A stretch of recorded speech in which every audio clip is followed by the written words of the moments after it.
ये 40 किलोमीटर का जो तटबंध है, सारण तटबंध, वो अब आने वाले दिनों में पक्का होगा। गोपालगंज को एक वैकल्पिक सड़क भी मिलेगी। उसमें जो छपरा जिले का तटबंध है 0 किलोमीटर से लेकर 80 किलोमीटर तक,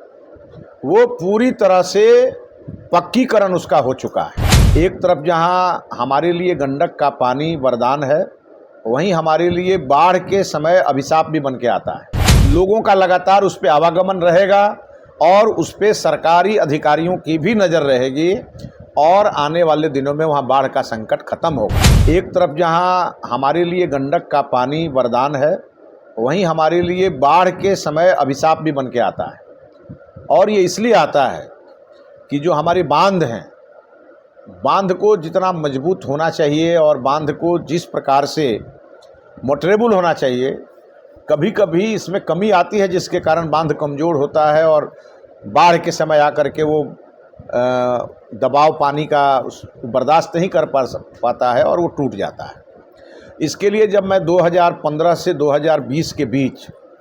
जब मैं बैकुंठपुर से विधायक निर्वाचित हुआ वहाँ की जनता के आशीर्वाद से, तो मेरा पूरा फोकस था कि जो सोनपुर से लेके अहिरौली दान तक जो गंडक का तटबंध है, उसमें जो छपरा जिले का तटबंध है 0 किलोमीटर से लेकर 80 किलोमीटर तक, वो पूरी तरह से पक्कीकरण उसका हो चुका है। और उसके लिए मैं छपरा के तमाम जनप्रतिनिधियों को इसके लिए बधाई दूंगा, जिन लोगों ने हम लोगों से 5 साल पहले अपने तटबंध को पक्का करा लिया था।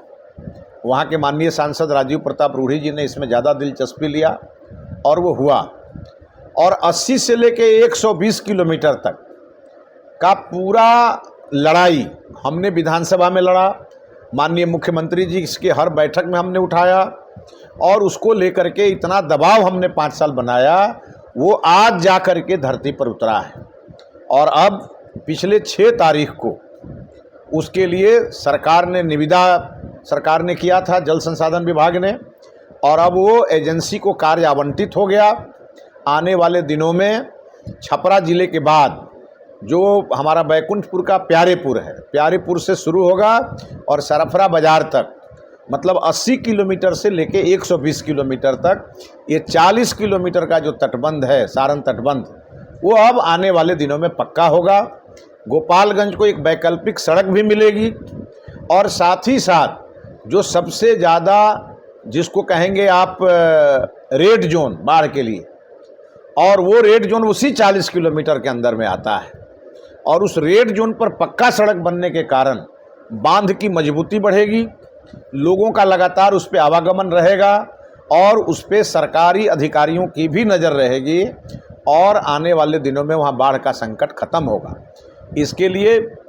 केंद्र सरकार और बिहार सरकार ने संयुक्त रूप से 103 करोड़ और 59 लाख और 11,000 कुछ रुपए का टेंडर आवंटित किया है और एजेंसी को काम मिल चुका है। 2020 के ये हमारे जल संसाधन मंत्री उस समय के 28/8/2020 को तत्कालीन जल संसाधन मंत्री ने ये मुझे पत्र से सूचित किया था और ये इसकी तमाम जानकारी उन्होंने मुझे दी थी। और वो उस समय बिहार सरकार ने इसका प्राकलन को स्वीकृत करके और भारत सरकार में भेजा था और भारत सरकार से हो करके आते आते इतना समय लगा। और अब बैकुंठपुर विधानसभा के अंदर पड़ने वाले और थोड़ा सा कुछ क्षेत्र बरौली का भी पड़ेगा, चूँकि हमने जब ये प्रस्ताव दिया तो जो बंगरा घाट पुल का जो सड़क है वहाँ से उस बांध की सड़क पर लोग चढ़ेंगे और आकर के फिर सरफरा बाज़ार से जो सिवान जाने वाली सड़क है, इस सड़क में वो आकर के बांध जो है सो मिल जाएगा। तो एक वैकल्पिक सड़क भी जिले को मिलेगा और साथ ही साथ 103 करोड़ रुपये से भी अधिक के लागत से बनने वाला यह सड़क हमारे गंडक बांध को भी प्रोटेक्ट करेगा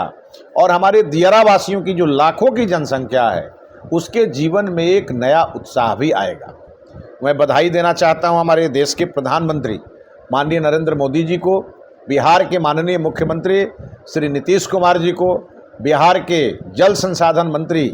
तत्कालीन जल संसाधन मंत्री श्री संजय झा जी को और वर्तमान जल संसाधन मंत्री आदरणीय विजय चौधरी जी को, कि इन लोगों के प्रयास से हमारे गोपालगंज को ये तोहफा मिला है और आने वाले कुछ ही दिनों में उस पर काम शुरू होगा। हम लोग 1-2 दिन के अंदर ही बिहार सरकार के माननीय उप मुख्यमंत्री श्री सम्राट चौधरी जी से मिलकर, माननीय जल संसाधन मंत्री जी से मिलकर और केंद्र सरकार के माननीय जल संसाधन मंत्री जी से मिलकर हम लोग आग्रह करेंगे कि इसका एक बड़े लेवल पे शिलान्यास भी हो, और शिलान्यास के साथ साथ जो गोपालगंज में और 32 किलोमीटर जो भूभाग अपने सारण तटबंध का बच गया है, उसको भी भविष्य में पक्काकरण करने के दिशा में काम हो।